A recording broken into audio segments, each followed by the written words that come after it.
Welcome back to the Piece of Grit podcast. Today we have a special episode for you. We are talking with Kyle Woessner and Ben Fleischer.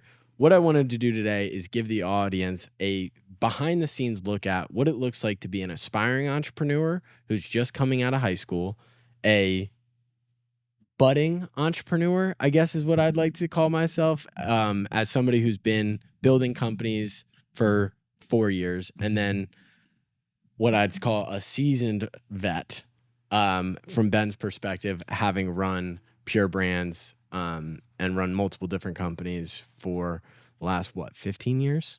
20 years. So be sure to like and subscribe if you want to see more episodes like this. We are trying to give more value to the 17 to 30-year-old aspiring entrepreneur looking to go from 0 to 1. So if you are that, make sure to leave a comment, send me a DM. We'd love to discuss problem solving and help you guys. Now, kicking off the episode, I was super excited to get Kyle and Ben in the same room because Kyle, growing up in the era that we're in now, has been inundated by social media to influence this entrepreneurial career, where we've talked with Ben before, but Ben grew up in an era where, what was it? If you're an entrepreneur, you're a what? You didn't want to get a job. Yeah, so it's a little bit of a different. I guess I'd ask you, do you think that back in the day, being an entrepreneur was it sexy? What was it to the average, to the general population? Well, I mean, listen, life was definitely a lot simpler back then, right? Like, you go to school, you play sports, you just try not to fuck up that hard. You go to college, you just followed a pretty simple, straightforward path. Not saying that was the right path, but especially as an entrepreneur, when you don't fit the mold of conventional education and institutions. So I struggled with school. Yeah. And, I'm sure we've heard the story 1,000 times. No, did you?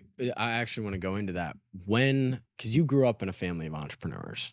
Yeah, my dad was an entrepreneur. So was that innate in you at that point, or were you I don't know this, when did you start to get the itch for I don't think I want to ball? Kind of just what I knew. I mean, I didn't. My dad was busy working his ass off most of my childhood. As I got into high school, he was. I saw him a little bit more, and we started connecting a little bit more. Yeah. You didn't really appreciate that, but that's kind of what you knew. It was like the 80s and the 90s. Yeah. It wasn't really just how it was. Everybody was, but we were also outside. We were playing sports.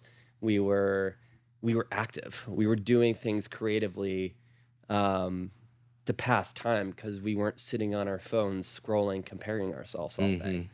And it was like, listen, you played sports, you went to school. It was pretty simple. Yeah. What's the career? No one was really stressed out about a career path. I had a few friends that were like, all right, I want to be a doctor or an attorney because that's what, my parents are pressing me to do. But it was kind of, I'm grateful that I had the opportunity to grow up in that space because there wasn't too much pressure. It was just enjoy yourself, enjoy your youth, and surround yourself with smart people. Yeah. I'm blessed to have a father of an entrepreneur because I did learn a lot in that process from, having the opportunity to work in a factory at a pretty young age to see a couple different sides of life, of real life. And it's, and where you are today, I feel like society is almost pushing you into that space of this is what, it's on trend to be an entrepreneur.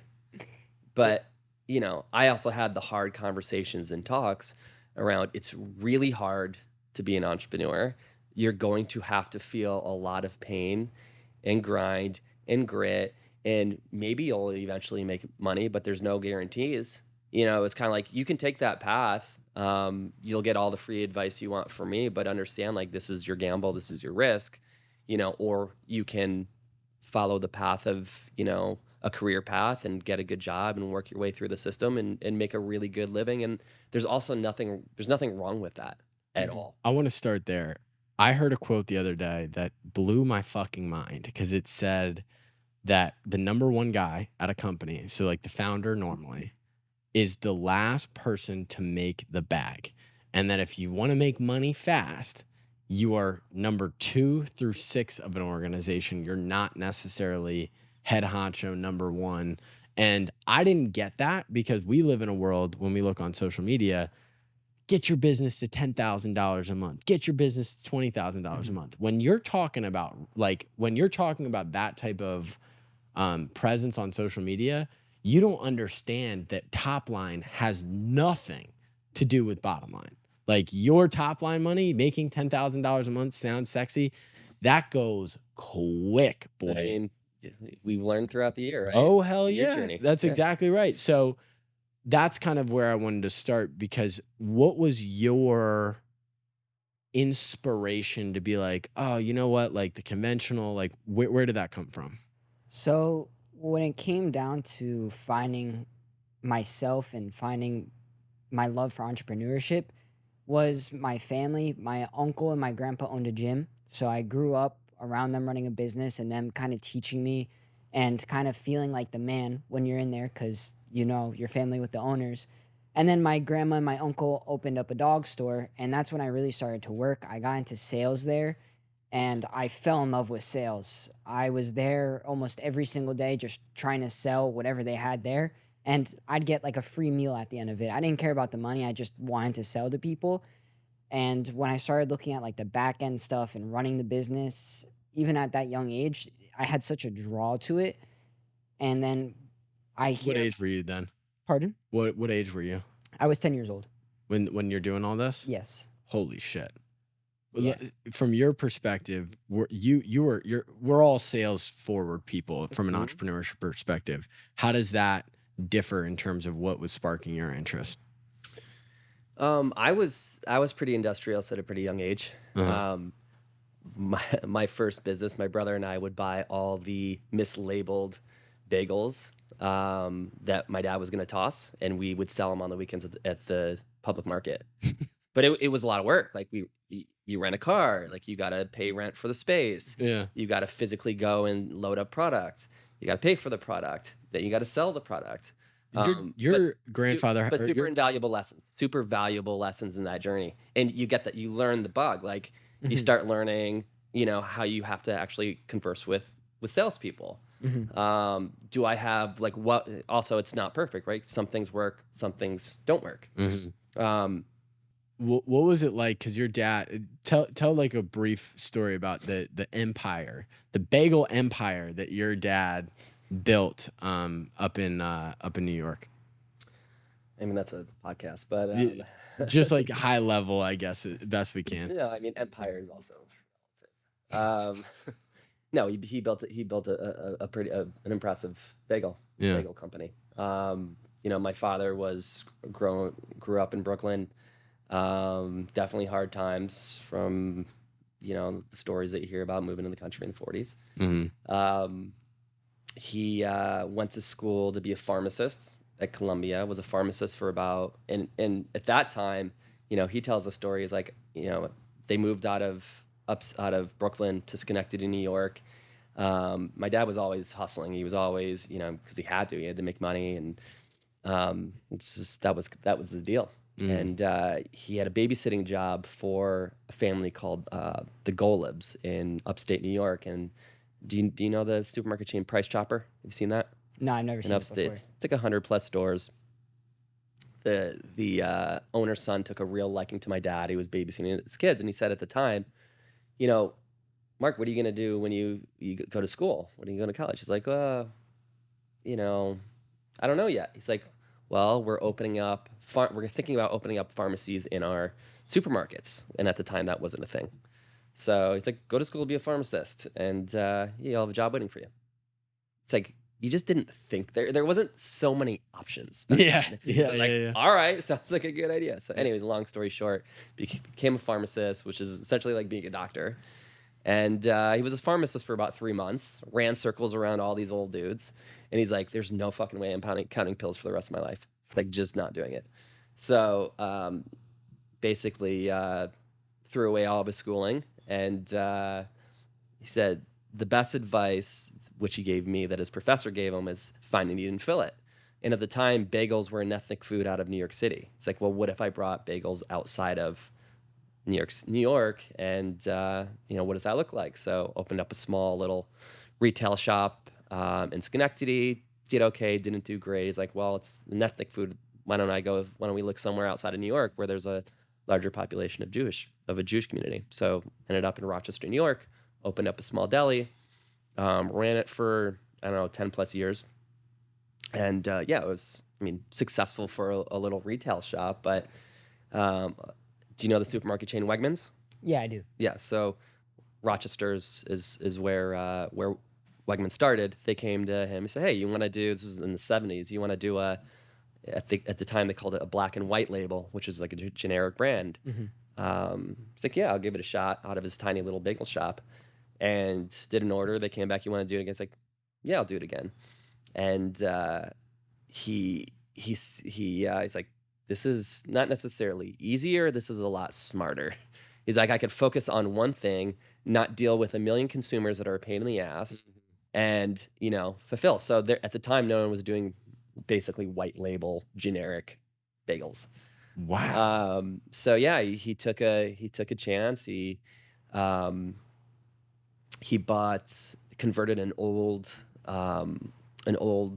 Star Market. It was like 15,000 square feet in a really sketchy neighborhood in Rochester, New York. And maxed it out in, I think, like 4 or 5 years.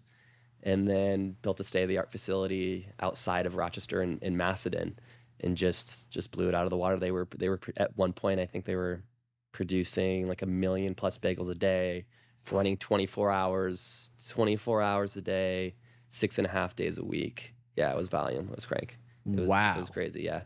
So yeah, I and that's what you grew up in. That's fucking sweet. I didn't grow up in it. That took time. I would say like the business evolved when I was probably in my mid to late teens. But you got to see. But I got to see like my tiny little shop struggling to, all right, it's on the up and up. Yeah. And then he eventually sold it twice. So yeah, it was a really interesting journey to see that. But then to see, and this kind of, I want to go into now how Pure came to be, because hearing that story and then hearing what you did with Pure, obviously not the same, but like find a need and fill it. Yeah, that was his advice to me always. Was find a need and fill it, and I converted that into like find the white space. Yeah. And that's really how I go about thinking about a lot of things. It's not necessarily like reinventing the wheel. It's like, how can you make it a little bit better, and put a little white space in there, find your niche in it. I wasn't necessarily the first one in stevia. I was the first one in organic stevia. I was focused on taste. I was just doing things a little bit differently. And you kind of said it before, but a little bit differently. Like when you're number one in something, it can be a blessing, but it can also be a curse because people are watching behind. Mm-hmm. And that's what I did with some of these multi-billion-dollar conglomerates, that sweetener companies and sugar companies. I watch their mistakes and I just, all right, how am I going to do this a lot better? And I'm focused on a niche audience, a niche market. I don't necessarily need the biggest in the space. I got to just be the best in what I do in that space. And that's kind of going back to when you're talking about going from 0 to 1, building a business, a lot of times people just go and see what everybody else is doing and copy it. So from your perspective, when you're thinking, because you've started a window detailing company. Now that you're into the phase of I want to go build, I want to go find, how are you sourcing what you want to do? What are you thinking about? What's inspiring you? I just kind of take it one day at a time. I find what I'm interested in and see if I can build a company around it. I think a lot of people think very lowly of social media, where I use it as more of inspiration. People have a really big issue when it comes to scrolling on it, and I get caught in it, where you get like the bull crap on doom scrolling. Mm-hmm. Yeah, doom scrolling. And I found that if I just targeted my algorithm towards things that I was interested in and things that like I could possibly grow, then I could actually find an idea and create it How do you to be do better. that? So How there's do a you help the old man? Because I have a really sick and twisted algorithm, so and I didn't even do anything. Is that like well, is that like a mirror of like who I am as a human being? kind of. Oh, So great, awesome. Thanks, Kyle. Thanks, Kyle. so when you get onto these platforms, the way their algorithm works is whatever you interact with, they're going to give you more of that. And there's just about every platform that has like a scrolling feature has a not interested button. So if I get something I don't like on social media, like let's say something sad, I just go to the corner, press not interested, and it will stop suggesting me content like that. It might take a few times, but eventually it'll stop, and you can actually change your algorithm to be something positive or entrepreneurial or gym focused. So for me, I was just on a very big gym kick, and that's kind of where I'm going to with my next business. I found an inspiration, and I just want to go attack it 100% because I just find a bunch of interest in it. Cool. And I just think if I could take a percentage of the market, then that's still a lot to me, Mm-hmm. right? Mm-hmm. I know you think a little bit differently from what you've said, is that you don't necessarily have to be the number one. You just have to take lessons from the number one Mm-hmm. and be the best. To me, I just want to be able to take, I guess, customers, not take, but take part of that market and just find little companies and just do that as many times as I can. Yeah. So that kind of leads into how I want to tie this all together. Being you have seen it, been in the game for a very long time. You're right at that cusp. I feel lucky from this perspective because I'm 5 years removed from where you are, and I'm 15 years removed from being at the level. But the lucky part about my situation is I get to watch Ben do Ben every fucking day. And I also, the thing that we're going to get into, the belief system, how hard it is, how tricky the business world gets at certain points. Having someone that can tell you that you're not alone in your horrific mind of thoughts is probably the best thing to have in terms of a resource. So I'm very grateful for Ben in that perspective. But going back to your story, I started in cleaning. So I think the number one way, if we're just talking advice, how can you get money now, offer a service, go out, try to cash flow that service. Find something that is low barrier to entry, like fucking window cleaning, pressure washing. For us, it was cleaning houses. Like I spent $60 at Dollar General when I was 20 years old in college, bought cleaning supplies. That day, did a $60 cleaning job. And in my first day, I was cash flow positive. That I feel like is a great way, and kind of going into the next point, just being in the service industry is a great way to cut your teeth. At least from my perspective, every business I've been around to this point, has been around service. I know I'm a couple years in and I'm still learning the game, but service is such a great perspective. Ben, from you, what you were in the early days of what Pure was doing, how did you go from 0 to 1? Because it was a much higher barrier to entry and you were doing shit that other people hadn't figured out yet. Well, what I learned, I would say in my early 20s, is that I was more of a creative than I was an operator, which, sometimes is a blessing, but it also becomes your gap. So 0 to 1, some advice actually circling back to my dad was, don't be so worried about the money. Don't be so worried about the money. Like, make sure you have the components in place, obviously, to make and generate the money, but also make sure you're enjoying what you're doing on the journey. And then the money's going to come. That's what he's like, so just love what you're doing, enjoy what you're doing. The money's going to come. So I was never really, kind of like what you said, like you're getting into gyms because it's something that you enjoy doing. I was always into health. I was always into fitness. I liked cooking. I liked, that whole gamut. I happened to grow up in food. I learned that distribution. I learned components of that business at a pretty young age. So things just organically started to happen. It wasn't necessarily perfect. And, as I've learned into other projects, it's like, all right, how can you get something to 75 to 80%, but also give yourself that little bit of wiggle room, that it's not going to be perfect, and give yourself some time and some space to pivot when you need to pivot. But enjoy the journey, man. Like, if it's not fun, like, why the fuck are you why do we do these things? Now I want to tell the story of where I learned this from you. Actually, case in point, I have lived in the world. I did not grow up with entrepreneurs in my family. I was actually, through the first 2 years, fighting a lot of family criticism, because what I was doing was so unconventional from what they were used to.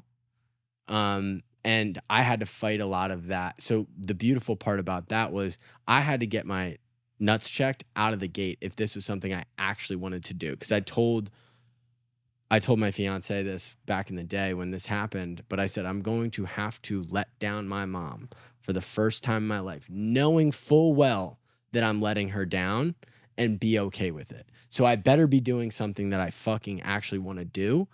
For me, and this is kind of getting to where Ben kind of shook me awake one day, I was doing everything for money. I would do anything for money, because when you're taught, when you're younger, time for money. It's time for money. It's that exchange. So then when you start to realize, if you develop your skills, if you get better in certain capacities, you have higher leverage, but you have higher leverage to now just sell yourself even more.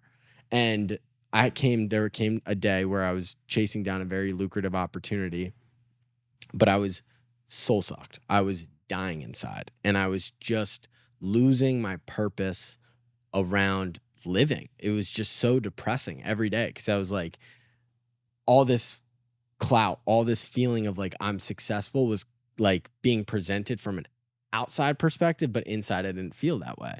And I had to sit down with Ben, and he sat there and he goes, to the tune of like, fucking entrepreneurship is really hard, and you are going to fail more likely than you're going to succeed. So you might as well do something that you actually love, and that you actually gives you energy, that you wake up every day and you're like, I love solving this problem. Because at that point, it's when the going gets tough, you're going to be able to persist through. And now being in this position where, after we've been in business for a full year, full 12 months, you have basically mile markers. When you'll find this when you're down the road with your company, but now all of a sudden you have these expectations, and then you go through ups and downs and ebbs and flows. And on those downs, that's when it's like, I better fucking love this, because if I don't, it's not going to be sustainable. Ben, do you remember that convo? Yeah, big time. And it's normal. That's the beauty of it. I think as entrepreneurs, we set, I don't want to say unrealistic expectations, but we do live in this this space of things are just always going to be perfect. And sometimes they are. And I've shared this story. Listen, I had a 10, 12, 13, 14 year just hockey stick, and that's all I knew, and I was just building, and it was fun. And I was focused on the journey than like kind of the other side. I mean, I was focused on that side, but like I was in that mode of growth, and it was fun, and the PR was exciting, and we were first in a space, and we got a lot of attention. It validates you, and suddenly you're in this false sense of I mean, it is a reality. Yeah. But the moment you get your legs taken out under you, you're just like,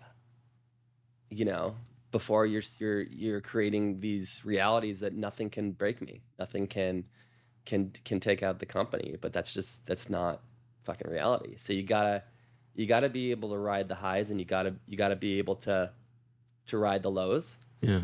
And enjoy every side of the journey. And even when it's lows, there's a lesson in everything, as I've been learning. I mean, I was in self-destruction mode for years, and I decided to, one day I was just like, my life hasn't really changed at all. It's my own perception of the story that I've been telling myself that it's changed. yeah, certain things changed in the journey. But it was but when you can take two journeys, or you can take two paths. You can take the path of the victim, or you can take the path of the gratitude. And I remember you take L's. Like, I have not experienced the L that Ben has, like the magnitude. And I think about this all the time. When you're building something, the bigger it gets, the bigger the fuck ups. Because like, and the bigger the problem. The bigger the problems. And it's like, you think that just building something big is amazing, but there also comes with, like, at least on my scale, when it was just me and all I had to rely on was paying me. Yeah, it was stressful, but it was also like, yeah, you also know at the end of the day, you're capable to get a job. Exactly. You know, what's the worst case scenario? And then when you take on the risk of employees, I know with debt, like, there's a lot of things that you can put on yourself as building a company when it's like this, that you're like, why the fuck? Why the hell not? Like, let's bring everybody on the team. Let's put everybody on payroll.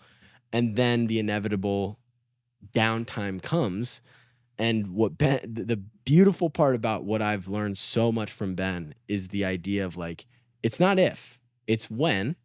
And then now the beautiful part about what I want this podcast to be is somebody can listen to this, and when the time does feel amazing and everything feels so euphoric, be focused on the fact that, like, what do you need?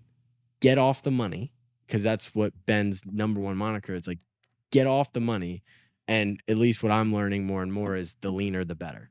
Like, right now, I want to kind of get into it a little bit, but how has it changed for you going from the hockey stick, being the first in the market? Now you guys are building for the future. Now you guys are building for, years and years and years to come. How has that changed the mindset of building? Well, I would say, like, 5 years ago, right? Like, the mindset was I had this fictitious number in my head. And it was just chasing that number, chasing those zeros based from an exit perspective, based around growth. Yeah. And yeah, I mean, listen, I beat myself up that I missed the timing, but that was just the story. I also believe a bit in I believe in the universe. Things happen for a reason. Can you talk a little bit, like, give a little backstory from what do you mean on timing? Like, what do you mean? I could have sold my business for, a pretty game over number, and this was 2019. This is right before the pandemic. No one would have predicted the pandemic. So I was just riding that hockey stick, and here's the number I got to hit, and just keep following the path, and that's I'm gonna hit that big number. So that number was already it was in my head. So I was like, this is the path I need to do to get there. Until shit happens, right? Like, so many things that were really outside of our control. That it is what it like. Who would have predicted a pandemic? What is that? Like, no. The issues, like, from a 25% tariff hit coming from China. I mean, it was literally the perfect storm. But you know what? I have, in my journey, I chose those were my hard lessons that I had to learn, and I'm grateful for them. Because guess what? Like, I also created a story at 40-something years old. I was going to retire and be done. I've also realized, on that path, I got married. I had a kid. I slowed down. I got out of Peter Pan mode, and that was a lot more fulfilling to me. Suddenly it's not about you. It's about taking care of, not just your employees. You're taking care of a family. You have a kid. You have different responsibilities. There's more fulfillment in that. Where does that become whole? Yeah. So it's what was. It was more about the fact that building for the future. Go ahead. Yeah. So, taking the mindset of, I have this business that's, I'm chasing commas, versus I have a lifestyle business that I'm super grateful that I have, that I can employ, take care of people that work for me. It's enjoyable. Everybody's happy working here. And it supports my lifestyle for what I want to do in my life. That's grateful, looking at the mass, like, I'm very blessed to where I'm at. I can also get stuck on the other side, that I'm not enough because I'm comparing myself to other people. And we all do that. Like, let's be real. Absolutely. I'm not good enough. I have a group of just incredible entrepreneurial friends that are just fucking next level. You know, like you can find yourself comparing yourself to that, and it's just like you can get down, you can get depressed, and It's a zero-sum game. it's a zero-sum game. What you taught me, and I apply it now, from a consistency perspective, what I understood about like having fun during the journey, because that's what Ben is just fucking like with a mallet into my head. Enjoy the journey, enjoy the journey, enjoy the journey. Like he said this, I think to Jace, and then Jace said it to me, but he was like, you don't realize that you're in those days of like, holy shit, like, you know, it like you're in those days of like the good old days. You don't realize you're in those days until they're gone. Yeah. And then you're like, holy shit, I was in the good old days. So how I've applied what Ben's talking about from a high level perspective is our expectations equal our happiness. Whatever our expectation of what the outcome should be, that is going to judge how happy we are based on the outcome. Yeah. And so being in the position that we're in, how do I take this? I look at it on a day-to-day of I wake up, or we don't have a multi-million-dollar business. We're not there yet. That's okay. If I'm looking on social media and I'm looking at everybody else around me, I would feel like shit every day. I would feel like I want to die because my company isn't millions of dollars. But what do? Every day I check in and I go, this morning I got to do a coffee date with my girlfriend. You know what? If I worked a 9 to 5, I wouldn't have been able to say yes to that. I get to work with some fucking amazing people. And when you break it down to that level, no matter what, as long as you're in the process, you're winning. You're having a great time. And realizing you've got time on your side. That's a huge thing. Great. Like you being 17 or 18 and like you guys are young. It's fun. Like this is the fun time. Like I look back, like the memorable stuff for me in my business was like the early days when I was broke as shit. I had no money. It was fun. It was so fun with this idea that we're going to build and create stuff. Yeah. And I've learned throughout, over the last, 20 plus years is like, I love that side. That's like the chaos. That's the craziness. That's the unknown. Like you got to embrace that. Mm-hmm. And because you can't control a lot of people, we live in this world, like you got to control, like you can write the best business plan in the world, right? Come on. It's never going to hit it that way. So, you can do the best that you can to hit there. But, you just got to dive in and you got to enjoy it. Right. So for somebody like me who's 17, almost 18, and I want to start my business and I want to have fun with it, but I also am chasing the commas. I think we all start businesses because we do want the money at the end of the day. Why do you want to chase the commas? Ego. Okay. Listen, honesty, I appreciate the honesty. Most people wouldn't admit that that's ego. But why do you think you have the ego? Like you gotta where does that stem from? So for me, and you can say it's the money, it's the power, it's the women, and I will appreciate that because that's exactly what I wanted. It's part of the look. It's part of the answer, but ultimately, it's the ego of like I'm the man. I can do whatever I want, whenever I want, and if that's called power. Pardon? That's called power. Yeah, that's what I want. Okay. So basically, yeah, power, money, woman, for sure. Okay. Yeah. But, listen, that's real talk. Yeah, of course. Good. I appreciate that. I appreciate your integrity in that honest answer. And there's nothing wrong with that. And your truth will set you free. It's true. But I've done that. And it's not necessarily what you think. Mm-hmm. Yeah. So then life isn't necessarily a rap video. Okay. I mean, listen, Jamie was in my parties in my earlier days. Crazy. It was fun. But why do you think I'm engaged to 24? Because I've watched I'm watched it. And again, you see that, right? We're in this culture where that's what you think breeds happiness, right? Like I'm gonna be happy when I get there. It's going to be fun. Don't get me wrong. You're gonna have a fucking blast. You're gonna do that once, twice, 5, 10, 20, 30. You start having more quote unquote success, that world opens up. But you also reach a point when you've done it all and you're like, okay, so I've made 7 figures and I have a successful business and I've slept with X amount of beautiful women and I've done traveled the world, I've done all these crazy things, and suddenly you're by yourself at one point and you're like, is this it? And then it's like, what are you chasing next? Because there's no doubt, like you're a hungry kid, like you'll get it. But you got to be honest with yourself at some point. It stops becoming fun. Maybe not for some. I mean, listen, there's some people out there that just I haven't found that though. I Leonardo DiCaprio, different story. But if ear to ear. But if you can think, this is how I like to look at it, because I've talked to some people that have built very successful things and lived that lifestyle and still living that lifestyle. Right. The idea of, because there's this idea that when you get successful, you have to burn every relationship in your life to the ground. That's like the social media moniker of like, burn all the relationships, you know, fuck your parents, fuck like. And there's this mindset of like this lone wolf, lone survivor thing. And people, whether they wanted to or not, followed that all the way down the line, like until they're now at whatever stage in life they're at, and they have all the money. They have all the women. But why are those women with them? And what does the money do when you bought everything? You start at, what does the power mean if you aren't happy with yourself? And this is, again, what I love about being around Ben on a day-to-day basis is like, when you've seen somebody that's done it all, you're able to then go, what do I really want out of this? Because I know I'm different than he is. So I have to go in and find like, what does it really matter? Like, why does it really matter? And it was just an interesting perspective to go from, because I started the business and that's immediate.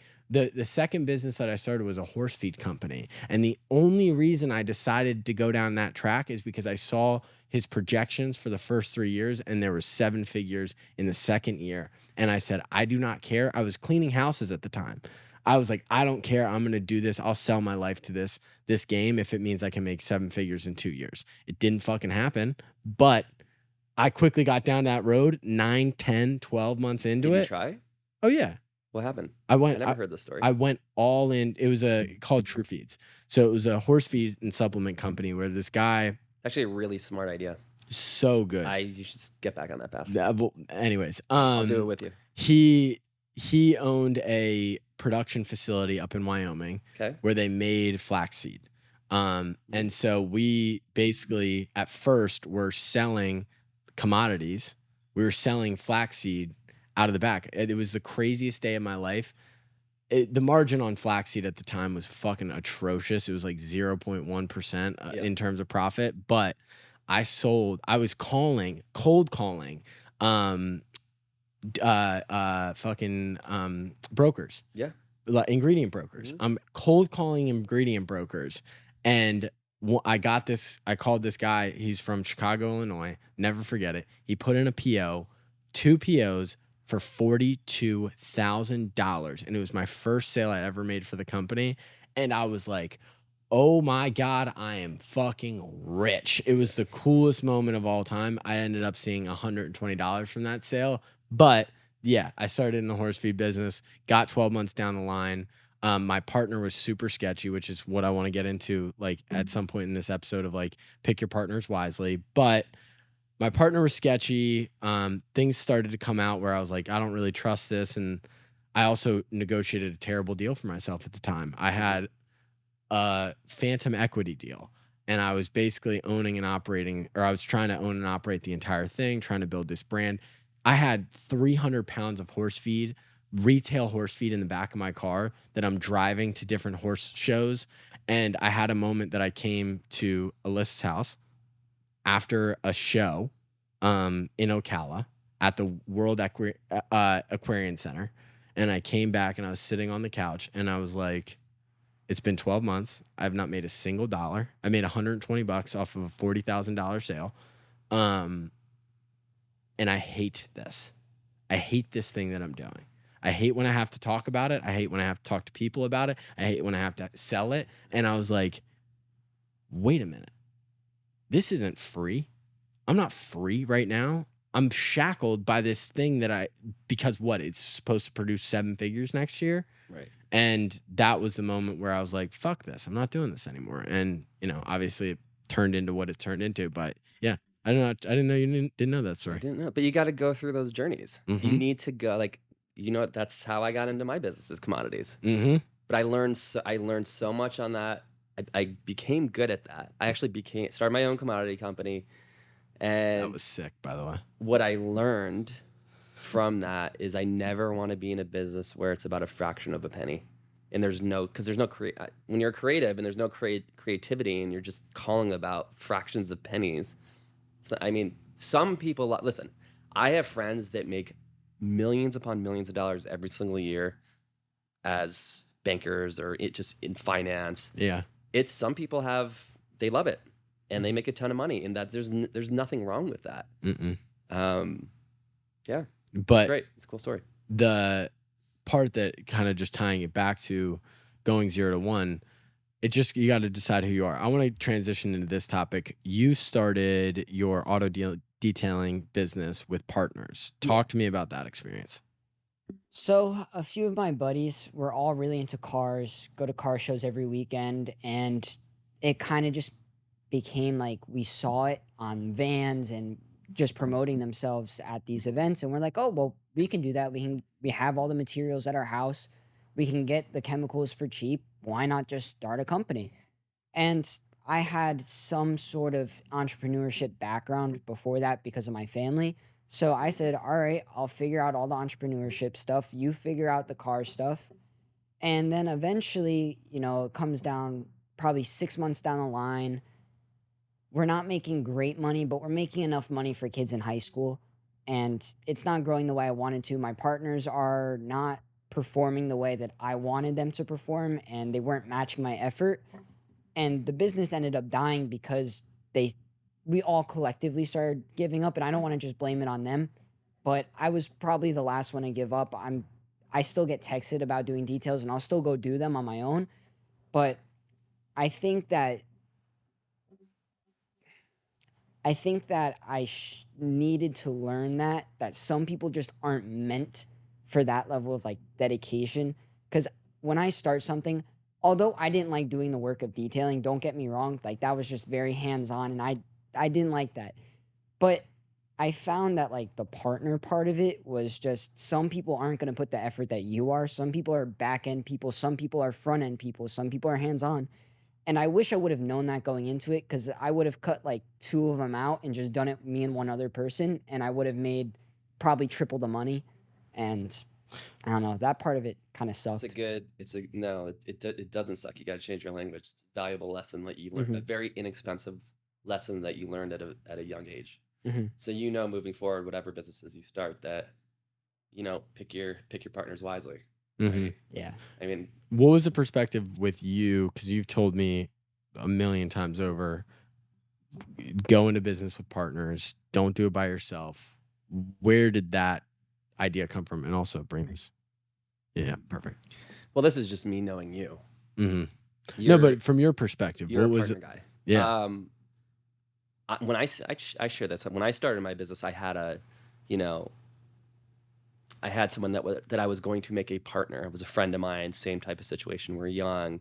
He got out of the mortgage business. I was like, yeah, come, I'll teach you the game. And, he had the operational chops.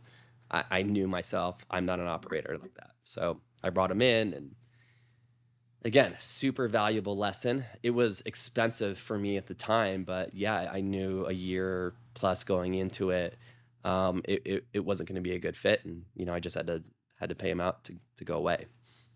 Lost a friend, and, it is what it is, but you got to go through those things. So, I went 17 years without a partner, no investors, no VC. I started the company with, I think like $80,000, something like that. That's no boss. That's like the truest sign of no boss. Like you want to hear all these entrepreneurs that are VC backed, all that. You are just as employed as the fucking 9-to-5er that you sit next to that you employed. Like I love that for Ben, because Ben was a literal, like, you could not tell him what the fuck to do. And it's true entrepreneurship. But it sounds great on paper, and there was a lot of ego that went into that story that I created for myself, because in the industry, when I went to my other peers, I was like, yeah, I don't have investors. You have investors? Like, I didn't know any better, because that's kind of what I knew from my old man to some degree, but he didn't teach me that side of the business. So I went into the business pretty blind, and I'm not saying that was a good thing. It was, it made me naive to some degree. but I learned a lot on that path. But that became my story. I was like, yeah, oh, you have investors, you have, but I look back, like I wish I had a partner that, was vested, that had put money into it, that came with certain experiences that I didn't have, that were definitely adding a lot more value, that I trusted, 100%. Because suddenly you become a real company. Obviously that's our goal. You hit your first million, then you hit 5, and then you hit 7, and you hit 10, and it's a real business with real problems and positivity, right? But suddenly when you're at that level, you're just and you don't have partners that have skin in the game. You're just trusting people at that point. And there's something said to trust and verify, but if you truly know or are honest with yourself on your skill set, you're just paying for that trust. But again, there's 1,000,001 things that, we've all heard horror stories about it, and it's true. Like, shit just can happen. Did it get lonely? When your company becomes big enough? What's that? Did it get lonely in those moments where super lonely, where the problems started to stack up? Nobody understood the problems, like, because from a you'll kind of get this later on, but like when you're the head honcho, like Ben was to Pure, you can't go to your fucking VP of whatever and be like, dude, I'm fucking stressed out right now. I don't know if this is going to go well. Like, you have to be the champion of confidence. You got to be the energy driver. You got to be the one injecting the energy back into the office. And if you hear the hero stories of Ben, it was like, Ben, one thing that he did exceptionally well is set a fucking vibe where people love to work, and people love to work exceptionally hard. And that was because of that energy transfer. But I'm curious, to some degree, at that high level, right? Were you lonely? When we built a culture, for sure, that was fun, right? And that's all I really knew. It's like I had this idea of finding people. We went to FGCU. We started this entrepreneurship program. I molded a handful full of people that were just great in the beginning. And, the moment you start, when you're transparent and you start bringing people into the fold and it grows, suddenly there's another sense of entitlement, especially, I don't want to say millennials, but it is what it is. I deserve that. Okay, great. You put incentive programs in, you put equity in place, you put all these certain things. But still, there starts to become a culture that, like, I want more, and suddenly your day, because your business is growing like this because of hard work that everybody, puts in. As the owner, as the founder, trying to empower people, like, yeah, you want to bring in some deals, and you want to make it other people's ideas, and it is what it is, and it's all good. But depending on how you set your business up. They look around. As the business owner, you're here all day. You don't stop working. It's not like a 9 to 5. Like, you're home. You're in your mind working. You can go travel, and that was one thing for me that was always important, is being able. I was on the road 10 months a year, and most of it was for business. And the time that I took off, like, you're never off. You're still available. That was my thing. But it's a burnout, man. And I just wanted to say this thing. I've shared this with you, just culturally. When I started my business, it wasn't, back in the day, there wasn't conversations, and I talk about happiness, right? Like, there wasn't conversations when you wanted to be an entrepreneur and start a business around, well, things get stressful, things get hard. When you have these conversations with kind of that old school mentality, it's, if you talk about stress and you talk about anxiety, like, you're weak. Like, that's a weak. That's a weak kind of statement. And then it's very easy for people to dismiss it. A lot of my mentors were older, and as I grew, and old school mentality.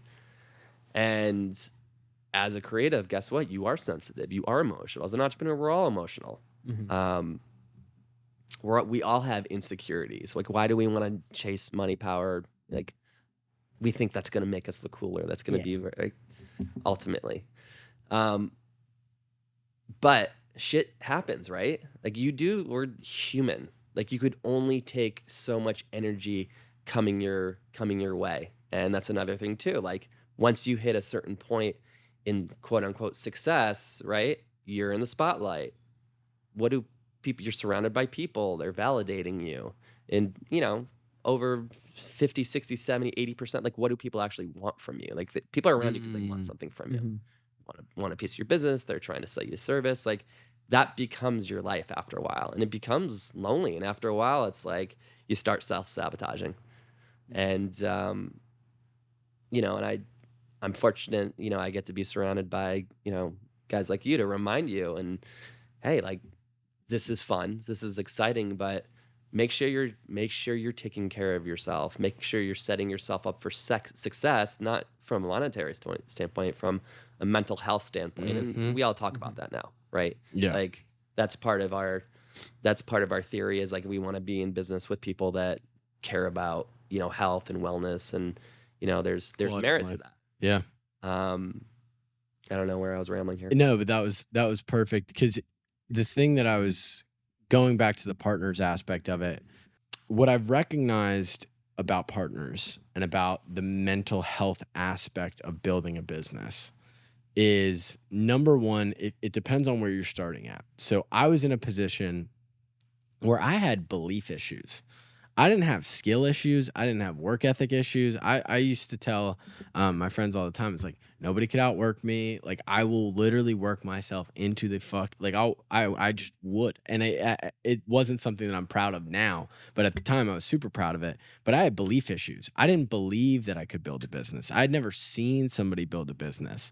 And how this business came alive is Jace and I were always close friends. But I'd went from basically horse feed commodity, and I was so disgusted that I went towards something that was so money hungry that I flipped the script, and I started this Instagram account called Grit Mentality. I built shirts. I'm actually wearing the shirt right now. I launched shirts in college. It was not about money. It wasn't. Like, at the time, I didn't care. It wasn't about money. I just wanted to build something that I thought was cool and was going to start a conversation on campus. And just so happened it did. I build this Instagram account. It gets like 1,500 followers in the first 15 weeks. And I was like, golly, like I'm building something really cool. Then somebody came up to me and goes, I will pay you $600 a month to run my social media. I love what you're doing. And I was like, at the time, I was making no money. I lost a shit ton of money on my first selling these shirts. I lost $400 because I was giving too many of them away. But I was like, somebody offered me $600, and I had another person $300, and I'm like, oh my God, what is this? And I go to Jace, and I was like, dude, you'll never fucking guess. I got, like, these people want to pay me. And he goes, this could be a business. This in and of itself could be a business. He's like, you could literally run a social media management service business. And I was like, what do you mean? Like, I didn't compute with me at the moment, but after a couple minutes, he was like, no, you should do this. And he's like, I want to be your partner. And I was like, okay. And from that point, 6 months until we made our first $1 of revenue. But that moment was somebody believing in me more than I even believed in myself. I was cool with the $900 a month, and I would have probably still been making that $900 a month right now. But the thing that I think of when I'm talking to like somebody who's in your age group, that partner. And again, like now, fast forward 3.5 years to where we are now, the partner that I brought on board when it was just giving me the idea is the reason why I'm so close with Ben that I am. Like, Ben's obviously, it's Ben's nephew. So obviously we got connected through that. And my whole life since that point has been opened up into a new world of what I originally thought fucking possible. And so when I think about building a partner, no matter what happens from this point on, I can always look at that and go, that was the smart. Me and Jace everything could blow up, but I could not be here without him. And that's what I think about is so intoxicating about a good partnership. Because not only just that, when I had the days when because the dynamic was Jace was working full-time at Pure, so I had to do all the operations. Basically, I had to run the business. Jace was there on weekends, at night. He would help. He would basically be the phone call at the end of the night, and I'd be like, okay, so I just did X, Y, and Z today. I just tried this. I just tried that. And he had experience. He had a lot of things to kind of bestow onto me.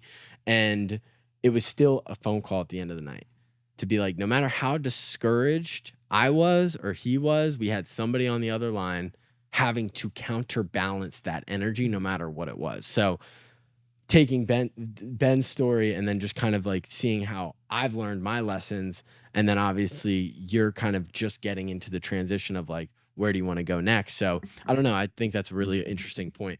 To close it out, I want to start with Ben on this one. When you think of goal setting from a business perspective, when you think of what's important at his phase, what do you think that ends up being? Well, at this stage, it's, you know, you're a young man, which is awesome. It is great. Like, embrace that. Have fun. Like, enjoy it. Find your passion. What do you love doing? Obviously, you want to figure out a business model around it. When I'm very loose, I'm like, don't create it. If you want to create a business plan, create structure, create systems, ask a ton of questions. And you want to surround yourself with people that that don't necessarily have skin in the game, but genuinely, like, you're a good sales guy. You've got the intuition, I could tell. Like, ask questions. Like, go to people where you're like, all right, they have no reason to give me a bad answer. You may not like the answer, but at least you'll get some real truth. Ask a ton of questions. It's free. Doesn't cost you anything. And, you know, sometimes you got to take things with a grain of salt, but they're usually valuable statements if you trust the people. I mean, Jaime knows I want nothing but the success for you know, for this business. Obviously, I'm vested in it. I'm in it. Ben is a partner. But even before that, I wanted nothing. I want to shout you out real quick, actually, because that is a point that I want to share. We a year ago were kind of just getting our legs back up under us. We were we had done a lot of different things in the agency space, but for a time we went very focused on one account, maintain that account for over almost a 3-month period, and I was just getting the business back up and running. And I had made a huge error, and I'm okay to mention this now, but I had made a huge error where lesson when I wound down the agency for the time that I did. Ben was one of my clients, and I didn't know how to handle it at the time. And I was just like, I just spazzed, and I'd like basically shut off. I did everything that you shouldn't do when you're trying to do something like that. I come back. At this point, I'm terrified. I'm depressed. I'm chasing the wrong things. And I just didn't know what was next. And I come into his office and I sit down and I'm just like expressing all of this. I'm just like, first of all, I'm sorry. I didn't mean to make this mistake. The good thing is, from Ben's perspective, he knew this mistake I was making. He had already seen the move on the chessboard and was like, yeah, he'll be back in a few months and he'll be, you know, he'll learn from that. But he said something to me that changed everything. He goes, you need an office because you need your business to feel like it's actually real. Like it exists. Like it's a real thing. And I think in our phase, we hear the drop shippers, the fucking online agencies, all these fucking bullshit companies. The moment you show up to a place, that's when shit becomes real. That when you start feeling the presence of people working in a environment and everybody's feeding ideas off of each other, that's when it became real. That moment, Ben was not a partner. Ben was not up, and he goes, check out upstairs. See if it fits. See if you guys want to do that. And if you do, we'll work something out. Did not ask for a dime. Not like we had it. And when you think about that, that's the reason why I think of, from the perspective of why we started this podcast, is because Ben can't do that for everybody. Ben can't open his doors for everybody. But if people can take something away from this podcast that saves them a shit ton down the road, I'm so grateful for it. But anyways, Ben, I just wanted to give you your flowers there. Yeah, man. You're the man. No, man. I saw the gift in you as I saw the gift in my nephew. I knew you guys had a lot of talent, and it's fun. This is fun for me. You know, I'm enjoying it. It's giving me a bit of spark as I was in a journey of darkness. And you know, I like I said, truly, and you know that I mean, now it's a little bit different, but like I wanted nothing but your success, and there's no so what does Jaime have to lose to come to me and to ask me any question, good, bad, indifferent, uncomfortable? Nothing. I'm always going to be honest with you. You don't necessarily love what I tell you. And it sometimes takes, a day or two to just like process, but like, or 7. yeah, but you gotta work through it, man. Yeah. I mean, it's therapeutic, and and that's me, and I'm that way because I didn't necessarily have that. I had some good mentors along the way for sure, but also it was a lonely journey for me because I didn't have partners, and I look back like now how I build businesses. I like to use the expression like, what are your true superpowers? And you're not going to know at 17 years old, and that's okay. Jamie still, he knows his superpowers, but he's still learning about that. I'm pretty clear about what I love doing and what I don't love doing at this point because I've been doing it for 20 years. It doesn't mean that I can't learn a different skill set, but I know what inspires me. That's a big thing. And when you do the things that inspire you, and if you could build a team around you and they're doing the things that inspire them, you got a golden goose. You got a golden ticket. And then guess what? Like, you're doing the things you love. It's fun. Everybody's on this journey, and when you start and everybody starts winning together.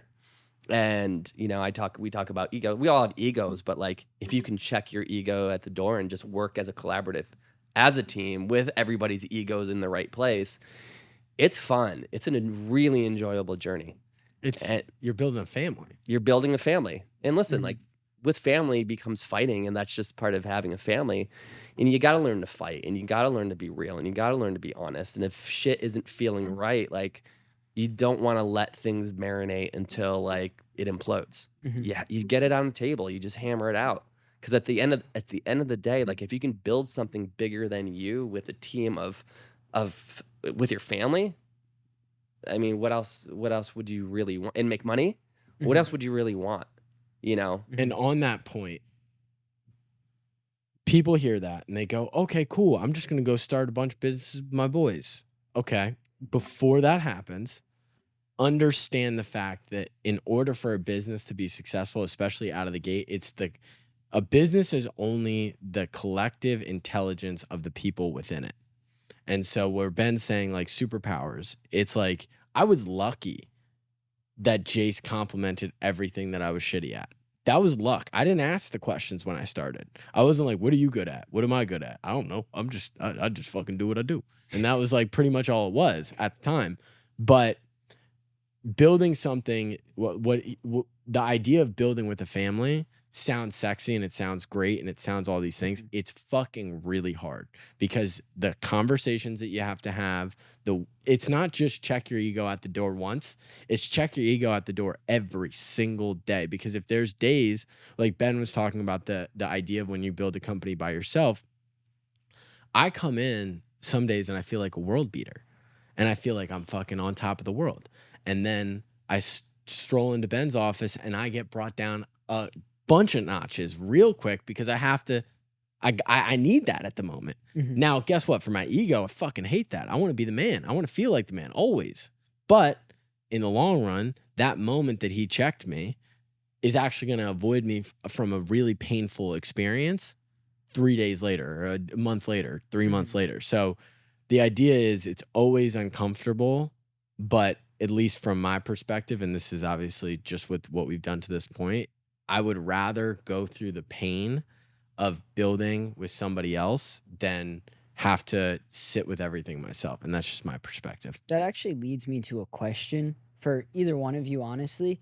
How do you figure out when you have a partner that does compliment you or that you can trust? It fucking works. You make money. You make a lot of money. You don't know beforehand at all? You'll know after a while if it's not a fit, and you got to go with it, and you got to be, I don't want to say a little bit loose, but that's kind of our style, is going into something with a bit of a handshake deal, and let's see if it works. Yeah.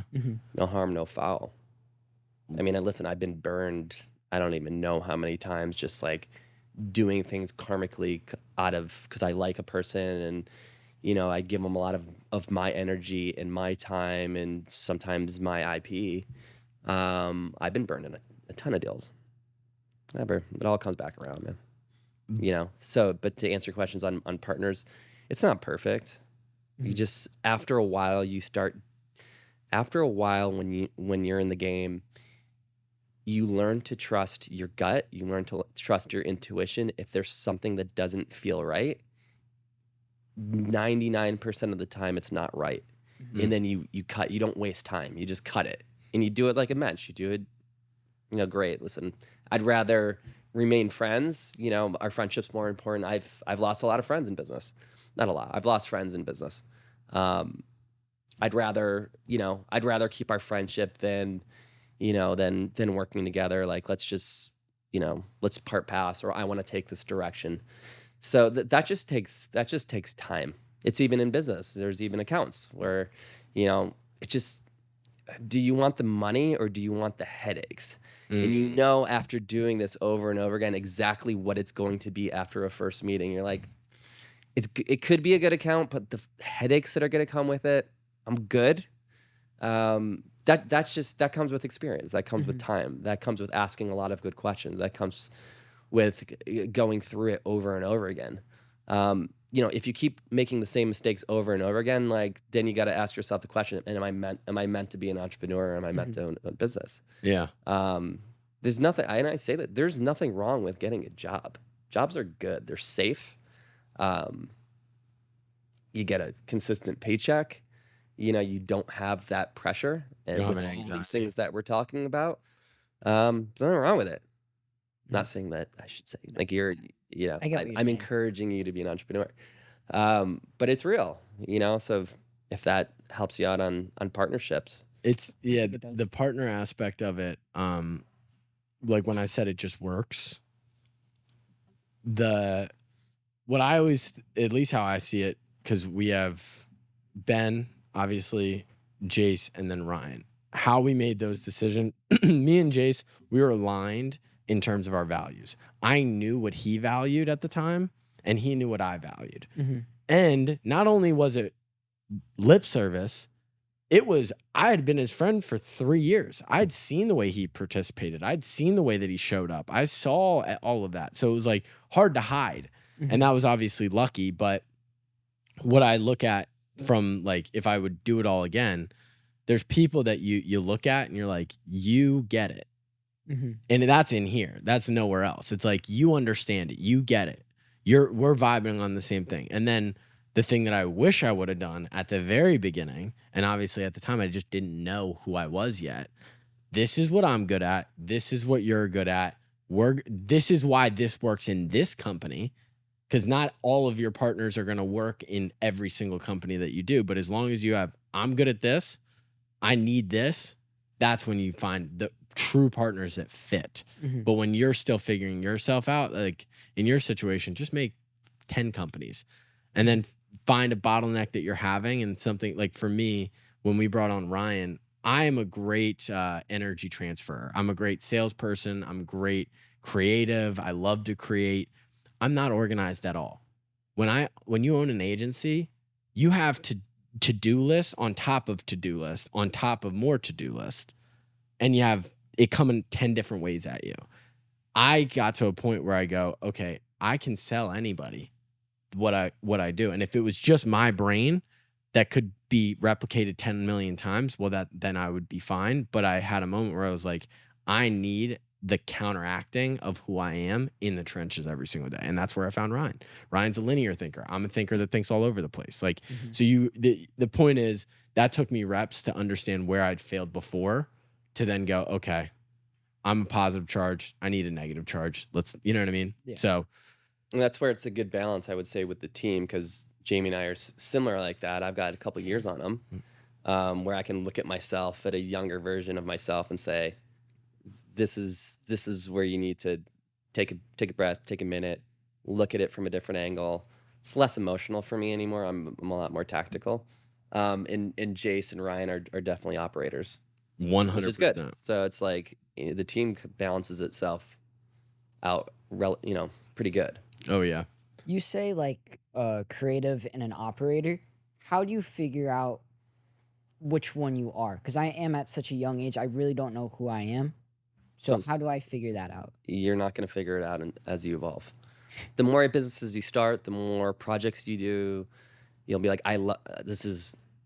you'll feel it in your bones. Like, this is what I love doing. If you're like, listen, some people love cranking out numbers. Some people love accounting. I don't know. You figure it out. When you're building a business, you obviously got to sweep the floors and do every aspect of the business. And that's really healthy and that's good. The more you do it, the more components of the business, you just realize what you love doing and what you don't.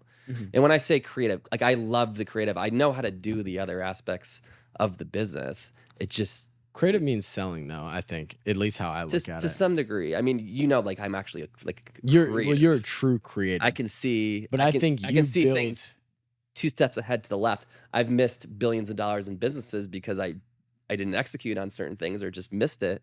But that's visionary. It's vision. So like a visionary, if you can paint a great vision, you can sell a great vision. If you can see the future, you can sell the future. But you have to be able to see the future. Where everybody that, like Jason Ryan, leaned heavier. Jason's a great salesperson himself. Great. It's amazing. But they are both amazing integrators. Like obviously they're learning, they're young in their career. But the point is, that's what I recognize. I was like, listen, people love to hang out with me. People love to talk to me. People love to work with me. When I turn around and I'm like, coming right up. And I talk about it now because we're in a service industry. And I think about the fact that content creation and the front half of the business is serving, where I'm shaking hands, I'm at tables, I'm delivering the food. Then you got to go in the kitchen. I am not a cook. I don't know how to cook shit. I don't know how to make sure we're running at a margin. I don't know how to do any of that stuff. That's back in the kitchen. Me, I'm in front. I'm serving. I'm making people feel good. I'm doing that thing. But it just takes time. The thing that I want everybody to take away from this podcast, anybody that's listening, you're not going to figure this out if you don't fucking do it. If you don't try, fail, try, and then fail. And you got to learn. Like, entrepreneurship, for the most part, is not linear. You go in a lot of different directions, and you got to be able to ride the wave, whichever way it goes. There's always a challenge. There's always a problem to solve, always, consistently. Forever. You just got to be able to, like, roll with them. That's, you can look at that as like, this sucks, or you can look like, this is fun. Like, solving problems is fun. You got to have, like, I'm sure you enjoy it, but it's not easy, man. You got to embrace it for the journey and the experience and the fun. Just keep doing it, man. Keep showing up, keep doing it, keep learning, be open, be open-minded. Surround yourself with smart people. That's it. And never try to be the smartest person in the room. Hell yeah. Always surround yourself with smart people and ask a ton of questions. That's it. To this day, listen, you call me seasoned. I don't think I'm seasoned. I'll never think I'm seasoned. I'm always trying to learn. I'm always trying to, it's learning. It's learning the attributes of business, but it's also learning yourself in the journey. Asking yourself some really hard questions, looking at the mirror when you don't necessarily want to look at the mirror, and you just keep going. Alrighty, guys. Well, to wrap up this podcast, if you liked it, enjoyed it, please make sure to subscribe and like and comment where you're at in your phase. Are you still figuring it out? Did you have a bad partner? Drop a comment, send a DM. We love this. I feel, just for the people that have been watching from the first episode, I feel way clearer on our direction as a podcast. We want to help you guys go from 0 to 1. Like, I'm creating the podcast that I wish I could go back and listen to when I started my company. So if you guys enjoyed it, thank you so much. Thank you for watching. Thank you for subscribing. And we will catch you on the next one.